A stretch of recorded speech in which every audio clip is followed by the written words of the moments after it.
Hello again, and in this short video I'm going to go into a bit more detail to do with the Cash Forecaster opening balances. So if you're an existing company, you want to start with your opening balances. On the open screen, all you have to do is enter your numbers in here, and notice that on this screen the background is yellow with the black boxes, whereas the other two data information screens there green and green. So they're just slightly different, just so you know that you're entering opening balances. And quite simply, you just put your numbers in here. So if you have got, say, motor vehicles, you put the cost in here, so £10,000, and depreciation, so that's £5,000. And let's say we had some stock, let's say £5,000. Amount owed by customers, let's put in, say, £15,000. Now once we've got something to do with opening balances, to do with customers, we can then decide on how they're going to be paid over the next 4 months within to the cash flow forecast. So I'm going to assume that I get £5,000 of that in April and the other £10,000 in May, and notice it goes down to zero. So I'm going to get that money in April and May. Should I put in an amount too great, that'll give me a warning there. So in other words, those three totals there exceed what's on my balance sheet. So it's just a fail-safe device to make sure that you put in the correct amounts there. If you account for VAT, or if for GST or sales tax in your country, you'd put the amount in there and so on. Cash at bank, let's put in, say, £6,000. So this is your VAT debtor if it's an amount owed to you, and further down there's a VAT creditor or sales tax or GST. Taxation debtor if you're owed tax from the taxman, or there is a, I'll just show you those actually just quickly, taxation creditor, and then your VAT creditor down here as well. And then you've got various other debtors, and you've got an other income debtor as well, in case you want to split one of these out. So if again we had to say £1,000 and it got £500 there and £500 there, it would split it out separately. Coming down here, we've got your creditors. So we've got 4 types of trade creditor, and let's assume that we've just got this one brought forward, which is, let's say it's £9,000. In a similar way to the debtors, you can split it out. So let's say we pay £3,000 of that in April and the balance of £6,000 in May.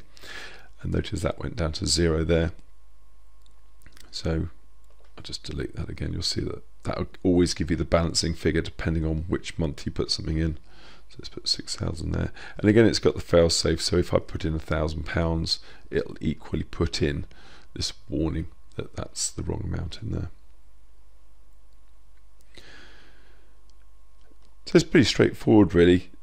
You don't have to put any negatives in, so you don't have to worry about whether they're debits or credits. You just put them in as a positive, and then the system will pick them up as long as you put them in the right areas. So in this case we've got, say, a loan. So let's say we've got a loan of £5,000 in there, and carrying on down, it might be that one of the directors has a loan of, say, £1,000. And we've got another credit of £500. Now notice at the bottom here we have warning difference.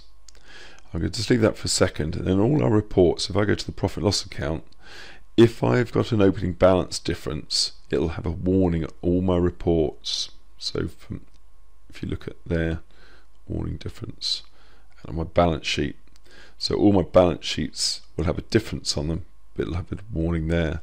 And that's to stop you from accidentally putting in the incorrect opening balances, because the way the system's set up, it will automatically make sure that everything balances. Whenever you put any information in the data, it will automatically do all the entries for you. But of course, if you start off incorrectly with the open balances wrong, then the system won't be able to pick that up and change that for you. You have to make sure you put the right figures in here. So it's a fail-safe really to stop you carrying on. So all you would do is, let's say you had share capital of, say, £100, and then the profit and loss account of 16,400 that you'd be balancing. And of course you take these from either a trial balance from your account system, or your from your accounts, or whatever it is, or you can get them from your accountant, or if you are indeed an accountant running this, and you can just put that information in. Like I said before, I do have a number of accounting firms that do use this software because it's very easy to use, saves you a lot of time in setup costs, or time really. I have my own accounting practice, and this is the one I use for my accounting practice, and that's where the actual basis came from. And that's as simple as that. So then in all your reports going forward, so if I was to look at my cash flow, my customer payments that I talked about, 5,000, 10,000 coming in April and May. If I go back to that, let's just scroll up. So I put down that I'd get £5,000 in April and £5,000 in May. It'll pull that in automatically. And the other income, the two lots of £500, and then my trade creditors, I had down £3,000 and £6,000 coming in April and May, and so on. So it automatically pulls in the information. The opening balance sheet will automatically just pull in all of that information in. So you've got your fixed assets you put in, the cost and the depreciation, and then your cash at bank you put in, and so on and so forth.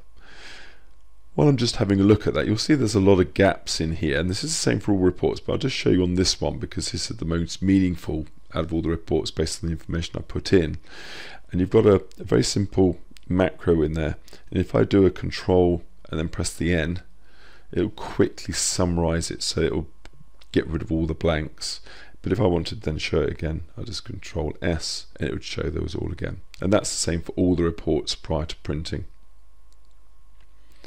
And that's it really. So entering your opening balance is very straightforward, very quick to use, and it has the failsafe in there as well. So that's all I have to say on opening balances. Thank you for listening, and bye for now.